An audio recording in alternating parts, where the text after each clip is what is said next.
그 모든 것은 이렇게 시작되었습니다. 여러분, 함경북도 무산이라고 들어보셨나요? 아시아에서 제일 가는 철광산이 있다고 해서 옛날엔 참 잘 나갔던 곳이지요. 제가 태어나 자란 곳이 바로 그 무산의 광산 마을입니다. 그 시절엔 말이죠. 광산에서 나오는 붉은 흙먼지가 온 마을을 덮어도 그게 다 돈이고 먹고 살 길이라서 싫지가 않았습니다. 우리 어른들 기억하시겠지만 6.25 전쟁 끝나고 한참 재건할 때 우리나라도 얼마나 고생이 많았습니까? 북한도 그때는 배급이 꼬박꼬박 나오고 명절이면 돼지고기 한 점씩은 나눠 먹던 시절이 있었답니다. 제가 처음 시집갔을 때만 해도 남편은 광산에서 당당하게 일하는 노동자였고 저도 배급소에서 일하며 우리 아이들 남부럽지 않게 키우는 게 유일한 낙이었지요. 여보, 오늘 장마당 나갔더니 잎살인 쌀이 좀 나왔길래 조금 사왔어요. 제가 이렇게 말하면 남편은 정숙이 당신 손맛으로 쓴 옥수수 죽이 제일 맛있지. 뭐하러 잎살을 사나 하며 허허 웃곤 했습니다. 그때는 장마당이라고 해봤자 지금처럼 큰 시장이 아니라 우리네 시골 장터 같은 정겨운 곳이었어요. 옥수수 한 대에 쌀 한 대박 바꾸며 이웃들과 정을 나누던 그런 소박한 행복 말입니다. 하지만 그 행복은 오래가지 못했습니다. 90년대 중반에 들어서면서 나라 전체에 고난의 행군이라는 무서운 그림자가 드리워지기 시작했거든요. 처음엔 하루 거르던 배급이 나중엔 한 달, 1년이 지나도 감감무소식이었습니다. 굴뚝에 연기 나는 집이 하나둘 사라지고 붉은 먼지만 날리던 광산의 기계 소리도 뚝 멈춰버렸습니다. 엄마 배고파? 잠든 아이들의 꼬르륵 소리를 들으며 빈 물그릇만 마시는 그 심정. 우리 어머니 아버지들은 아실 겁니다. 내 배줄인 건 참아도 내 새끼 입에 풀칠 못하는 건 부모 가슴에 대못을 박는 일이지요. 그때 저는 처음으로 의심하기 시작했습니다. 당에서 시키는 대로 평생을 광산에서 뼈 빠지게 일한 우리 남편은 왜 사고로 죽어야 했고 왜 내 아이들은 맹물로 배를 채워야 하는가? 그때부터였습니다. 평온하던 제 삶에 작은 균열이 생기기 시작한 것은요. 고향 산천은 여전히 푸르른데 그 속에서 죽어가는 사람들의 신음은 아무도 들어주지 않았습니다. 여러분, 사람이 배고픈 건 참아도 눈앞에서 사랑하는 사람이 말라 죽어가는 걸 보는 건 참을 수가 없는 법입니다. 그 시절 북한은 그야말로 지옥이 따로 없었습니다. 우리 어르신들도 6.25 난리 때 고생 많이 하셨겠지만 이 고난의 행군이라는 건 총칼만 안 들었지 소리 없는 학살이나 마찬가지였지요. 제일 먼저 우리 집 기둥이었던 친정어머니가 쓰러지셨습니다. 광산 사고로 남편을 앞세우고 정신없이 사는데 어머니마저 영양실조로 몸져 누우신 겁니다. 정수가 나는 괜찮다.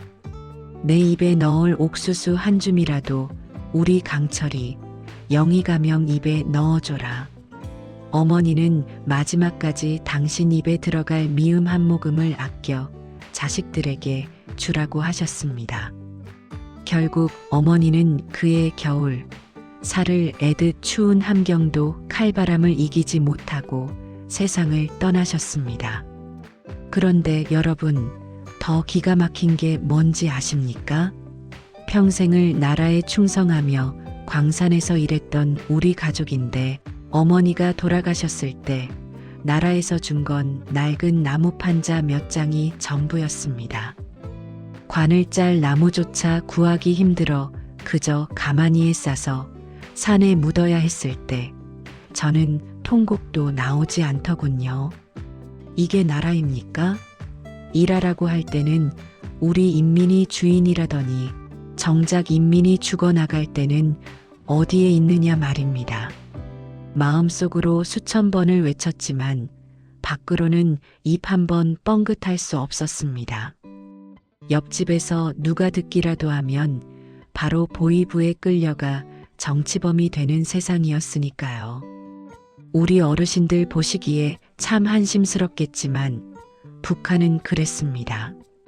옆집 이웃이 친척보다 가깝다던 말도 옛말이고 서로가 서로를 감시하는 삭막한 세상이 된 거죠. 어머니를 보내드리고 돌아오는 길에 장마당을 지나는데 그 풍경이 또 제 가슴을 후벼 팠습니다. 어제까지 인사 나누던 이웃집 청년이 꽃제비 노숙자가 되어 쓰레기 더미를 뒤지고 있고 역전에는 임자 없는 시신들이 가마니에 덮여 널려 있었습니다. 우리나라나만도 예전에 보릿고개가 힘들었다지만 이 정도로 비참하지는 않았을 텐데 그런 생각이 절로 들더군요. 무엇보다 저를 떨게 만든 건 우리 아이들의 눈빛이었습니다. 한창 뛰어놀 나이의 아이들이 배가 고파 기운 없이 누워만 있는데 그 눈동자가 점점 빛을 잃어가는 걸 보니 정신이 번쩍 들었습니다. 이대로 있다가는 내 아이들도 어머니 뒤를 따르겠구나. 당도 나라도 나를 지켜주지 않는구나. 그때 제 안에서 무언가 탁하고 끊어지는 기분이었습니다. 체제에 대한 믿음이 분노로 바뀌고 그 분노는 다시 무슨 수를 써서라도 살아남아야겠다는 도끼로 변했습니다. 자식을 살려야 한다는 부모의 본능, 그것이 저를 깨우기 시작한 겁니다. 여러분, 옛말에 목구멍이 포도청이라는 말이 있지요? 어머니를 보내드리고 제가 결심한 건 딱 하나였습니다. 내 입은 꿰매더라도 내 새끼들 배는 골리지 말자. 그래서 시작한 게 장마당 장사였습니다. 당시엔 장사하는 게 비사회주의라고 해서 단속이 얼마나 심했는지 모릅니다. 그래도 어쩌겠습니까? 앉아서 굶어 죽으나 장사하다 잡혀 죽으나 매한가지인걸요.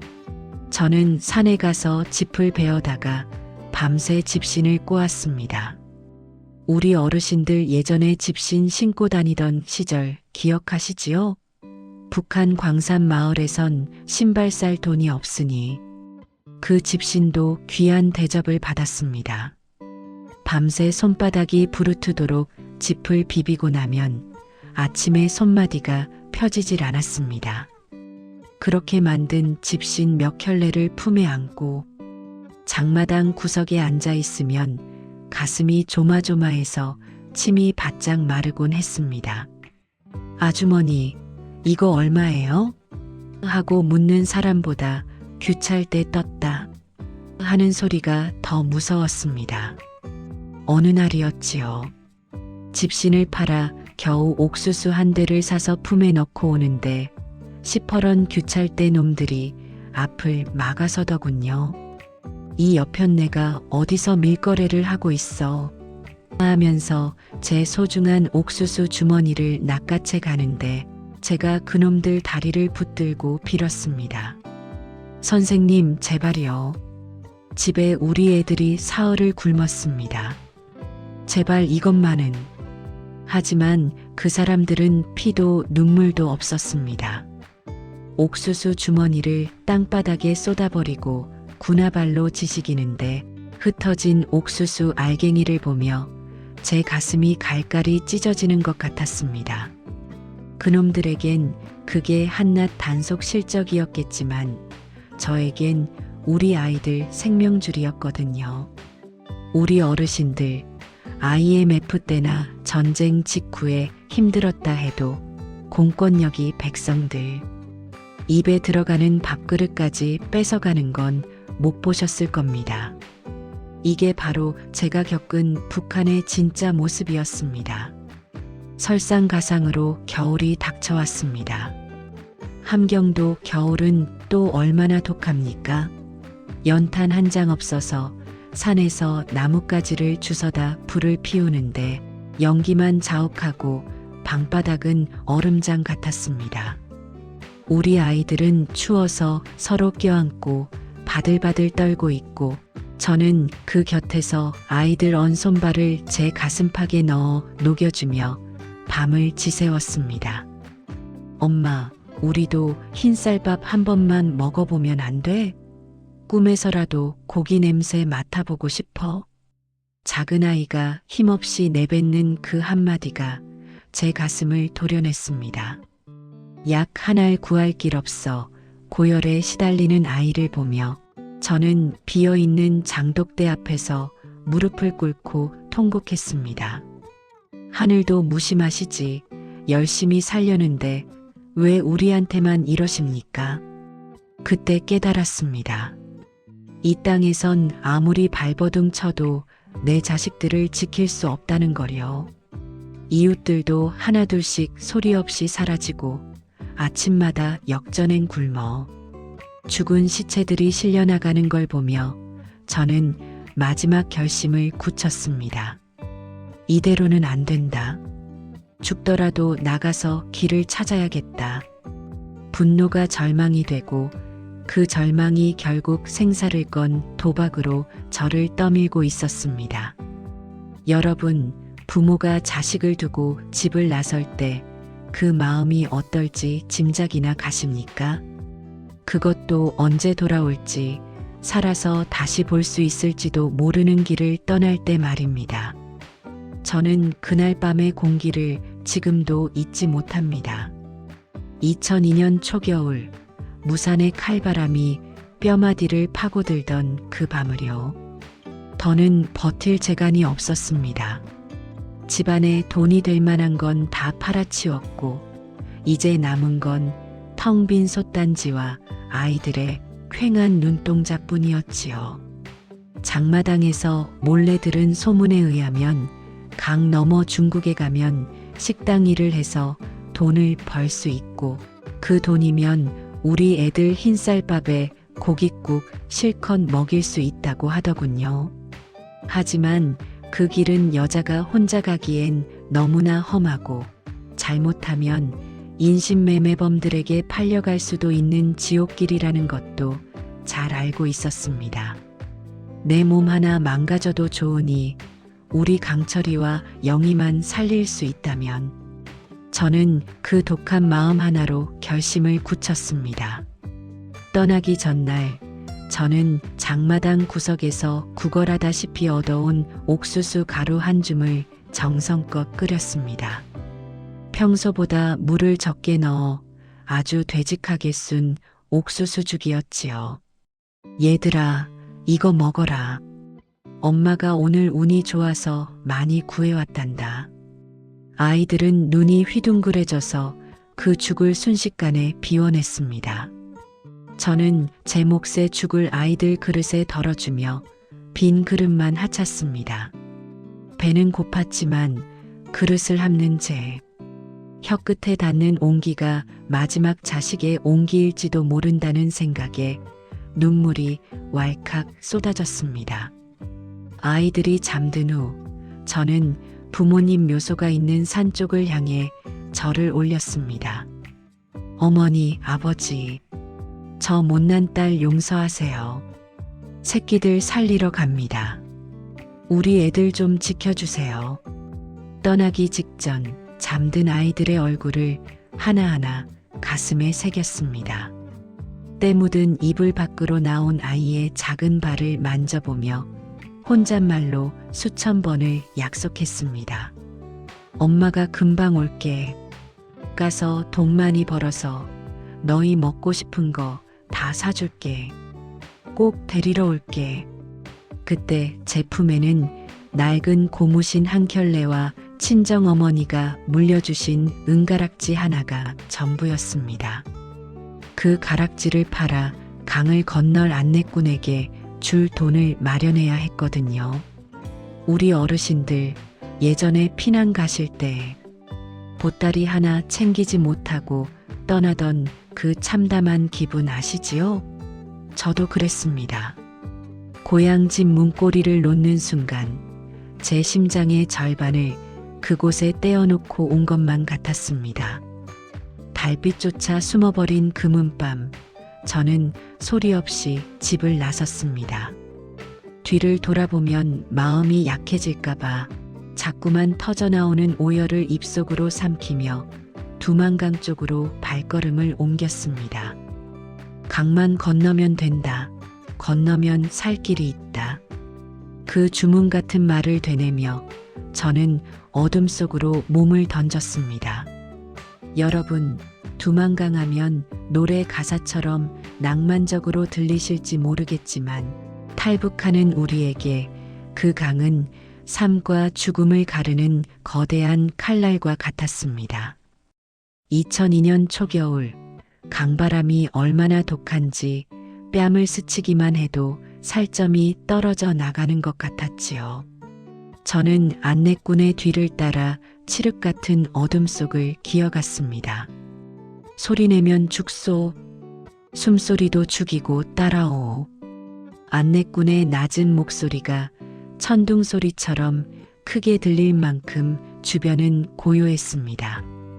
저 멀리 국경 경비대의 초소에서 비추는 서치라이트가 강바닥을 훑을 때마다 저는 눈 속에 얼굴을 파묻고 기도했습니다. 어머니, 저 좀 지켜주세요. 우리 강철이 영이 밥 먹여야 합니다. 우리 어르신들 전쟁 때 피난 가며 적군의 눈을 피해 숨죽이던 그 공포, 딱 그 심정이었습니다. 드디어 강가에 닿았습니다. 살얼음이 낀 강물에 발을 담그는 순간 비명이 나올 뻔했습니다. 발가락 끝부터 심장까지 얼음 송곳이 박히는 기분이었지요. 하지만 비명을 지를 수도 멈출 수도 없었습니다. 여기서 멈추면 얼어 죽는 것이고 잡히면 총살이었으니까요. 강 중간쯤 갔을까요? 갑자기 뒤에서 서라. 그게 누구냐? 하는 고함과 함께 총성이 울렸습니다. 탕, 탕. 강물 위로 물보라가 튀고 제 귀 밑으로 총알이 스쳐 지나가는 소리가 들렸습니다. 안내꾼은 이미 저만치 앞서 달아나고 저는 허리까지 차오르는 강물 속에서 필사적으로 허우적거렸습니다. 살아야 한다. 살아서 아이들한테 가야 한다. 그 생각 하나로 얼음덩어리를 밀쳐내며 앞으로 나아갔습니다. 젖은 손바지가 천근만근 무거워지고 다리의 감각이 사라질 때쯤 손끝에 진흙바닥이 닿았습니다. 중국 땅이었습니다. 저는 무태 오르자마자 젖은 몸으로 눈밭을 기었습니다. 뒤를 돌아보니 저 멀리 북한 땅의 검은 산줄기가 보였습니다. 그곳에 두고 온 내 새끼들이 생각나서 차가운 눈 위에 얼굴을 묻고 소리 없이 울었습니다. 얘들아, 엄마가 강을 건넜어. 엄마가 이제 살았어. 몸은 얼어서 덜덜 떨리는데 가슴속은 자식 생각에 뜨거운 불덩이가 들어앉은 것 같았습니다. 그 밤 제가 건넌 건 강물이 아니라 제 목숨을 건 절벽이었습니다. 젖은 옷이 그대로 얼어붙어 갑옷처럼 딱딱해졌지만 저는 멈출 수 없었습니다. 중국 쪽 옥수수 밭 깊숙한 곳으로 어딘가에 있을 희망이라는 빛을 찾아 절뚝거리며 걸음을 옮겼습니다. 여러분, 강만 건너면 지상낙원이 기다릴 줄 알았습니다. 하지만 중국 땅에 발을 들이는 순간 깨달았습니다. 저는 사람이 아니라 언제든 잡혀갈 수 있는 도망친 짐승 신세라는 것을요. 젖은 옷이 몸에 얼어붙어 까무러치기 직전 다행히 운 좋게 한 조선족 할머니를 만났습니다. 그분이 제 손을 잡고 부엌 아궁이 앞에 앉혀주시는데 그 따뜻한 온기에 참았던 눈물이 터져 나왔지요. 에구, 이 불쌍한 것. 어쩌다 이 험한 강을 건넜어. 할머니는 같은 핏줄이라며 따뜻한 밥 한 그릇을 내주셨습니다. 우리 어르신들, 옛날에 전쟁통에 피난 가서 모르는 집 문 두드려 밥 한 술 얻어먹던 그 고마움 아시지요? 그 밥알이 목구멍으로 넘어가는데 북에 두고 온 아이들 생각에 목이 메어 씹히질 않더군요. 하지만 안도는 잠시였습니다. 중국 공안의 단속이 심해지자 저는 산골 깊은 곳에 농가로 팔려가듯 보내졌습니다. 거기서 제가 한 일은 말 그대로 짐승 같은 노동이었습니다. 새벽 4시에 일어나 돼지 여물을 끓이고 하루 종일 허리 한번 못 펴고 밭을 맸습니다. 중국말 한마디 못하니 그저 시키는 대로 주는 대로 먹으며 버텼습니다. 주인집 사람들은 제가 북한에서 온 걸 알고는 신고하겠다며 협박하기 일쑤였고 저는 그저 무릎 꿇고 빌며 하루하루를 버텼지요. 내 자식 입에 쌀밥 들어가는 것만 볼 수 있다면 이 몸뚱이 하나 부서지는 게 무슨 대수랴. 그렇게 꼬박 3년을 일했습니다. 주인 집에서 주는 푼돈을 단 한 푼도 쓰지 않고 속옷 깊숙이 꿰매어 모았습니다. 드디어 그 돈을 인편을 통해 북한의 아이들에게 보낼 수 있게 된 날, 저는 밤새 뜬 눈으로 밤을 지새웠습니다. 나중에 소식을 들으니 그 돈으로 우리 아이들이 옥수수 대신 진짜 잎쌀을 사고 추운 겨울에 입을 소못을 샀다더군요. 그 소식을 듣고 산빛 아래 앉아 엉엉 울었습니다. 강철아, 영희야, 엄마가 보낸 쌀로 배불리 먹었니? 엄마는 괜찮다. 엄마는 안 힘들다. 하지만 중국 생활은 살얼음판이었습니다. 공안이 들이닥칠 때마다 산속 동굴로 숨어들어 밤이슬을 맞았고 신분증이 없으니 아파도 병원 한 번 못 갔습니다. 이웃나라 한국은 부유하다는데 여기서 한국 대사관까지 가는 길은 멀고도 험했습니다.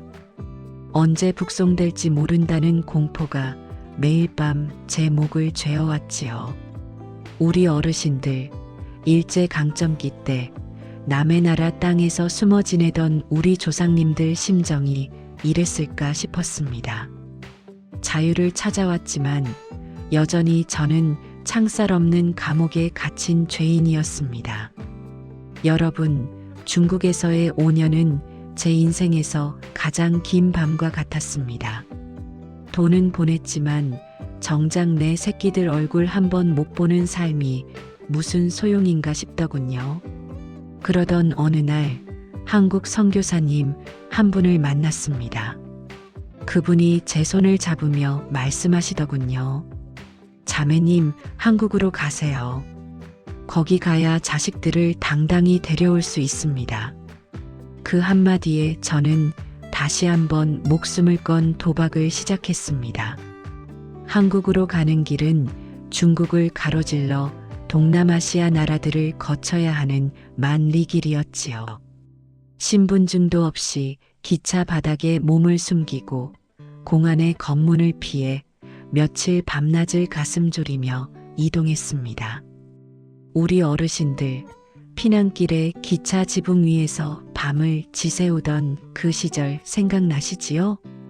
딱 그 심정으로 제발 한국 땅 밟게만 해주세요 하고 빌고 또 빌었습니다. 가장 힘들었던 건 라오스와 태국 국경의 밀림을 넘을 때였습니다. 길도 없는 험한 산길을 밤새 걸어야 했지요. 제 나이 50을 바라보는 몸으로 그 험한 산을 타려니 다리는 천근만근이고 숨은 턱 끝까지 차올랐습니다. 같이 가던 젊은 사람들은 저만치 앞서가는데 저는 자꾸만 뒤처져서 가시던 불에 온몸이 찢겼습니다. 아주머니, 빨리 오세요. 여기서 처지면 버리고 갑니다. 안내꾼의 냉정한 말에 정신이 번쩍 들더군요. 여기서 쓰러지면 내 새끼들 영영 못 본다. 저는 피가 나는 발을 끌고 기어서라도 산을 넘었습니다.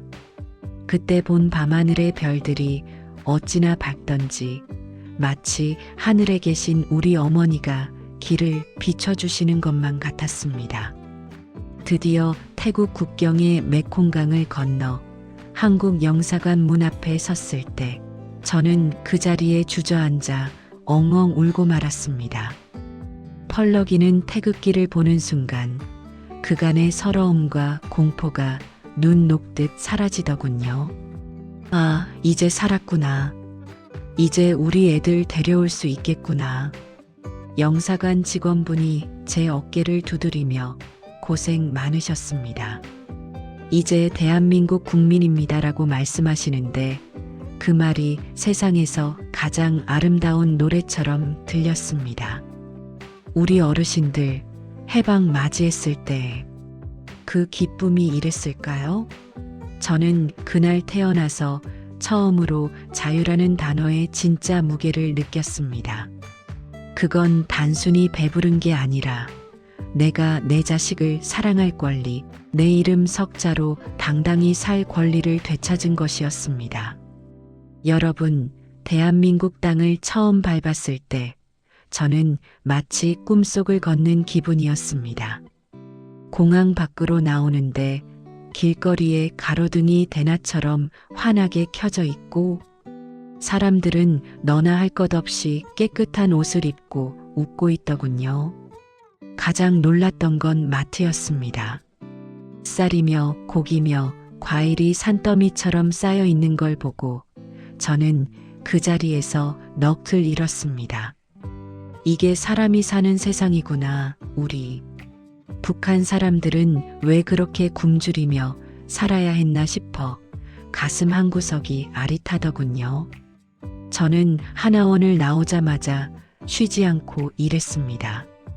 식당 설거지부터 건물 청소까지 제 몸은 이미 중국에서 만신창이가 되었지만 자식들을 데려와야 한다는 일념 하나로 버텼습니다. 내 새끼들, 이 좋은 세상 구경시켜줘야지. 내 새끼들 배불리 먹여야지. 그 생각만 하면 자다가도 기운이 솟았습니다.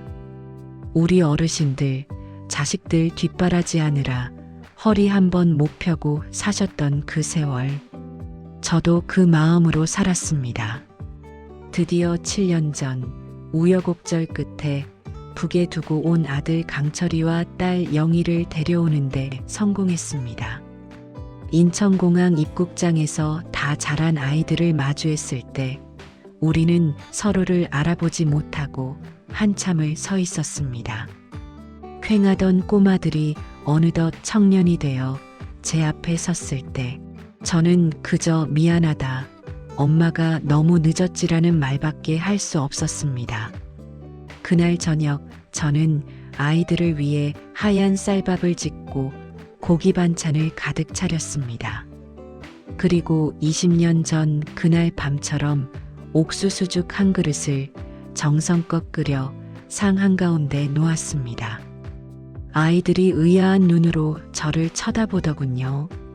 저는 그때서야 20년 동안 가슴에 묻어두었던 비밀을 털어놓았습니다. 강철아, 영희야. 사실 그날 밤 엄마가 먹었던 그릇은 텅 비어 있었단다. 너희에게 마지막 한 숟가락이라도 더 먹이고 싶어서 엄마는 빈 그릇만 핫고 강을 건넜어. 그 옥수수 가루 한 줌이 엄마에겐 너희를 다시 만나겠다는 목숨 같은 약속이었단다. 우리 세 식구는 밥상을 앞에 두고 서로를 붙잡고 한참을 울었습니다. 아들은 제 거친 손을 잡으며 말하더군요. 엄마, 우리가 버려진 줄 알고 원망도 했지만 그 옥수수죽 맛을 한 번도 잊은 적 없어요. 그게 엄마의 사랑이었다는 걸 이제야 알 것 같아요. 여러분, 저는 지금 참 행복합니다. 비록 몸은 여기저기 아프고 고향 땅 무산에 계신 부모님 묘소에는 가볼 수 없지만 자식들과 자유를 누리며 사는 매 순간이 기적 같습니다. 가끔 텔레비전에서 북한 소식이 나오면 가슴이 철렁 내려앉습니다. 아직도 그곳에선 제 아이들 같은 어린 생명들이 굶주리고 있을 테니까요. 우리 어르신들, 우리는 참 복받은 나라에 살고 있습니다. 이 자유가 얼마나 귀한 것인지, 배부른 한 끼가 얼마나 큰 은혜인지 가끔은 잊고 살 때가 있지요. 제가 겪은 이 아픈 사연이 여러분께 작은 위로가 되고 또 우리 곁에 이웃을 한 번 더 돌아보는 계기가 되었으면 좋겠습니다. 통일이 되는 그날, 제 아이들 손을 잡고 고향 무산에 가서 남편과 어머니 묘소에 흰쌀밥 한 그릇 꼭 올리고 싶습니다. 그때까지 저 꿋꿋하게 잘 살겠습니다. 긴 이야기 들어주셔서 정말 고맙습니다.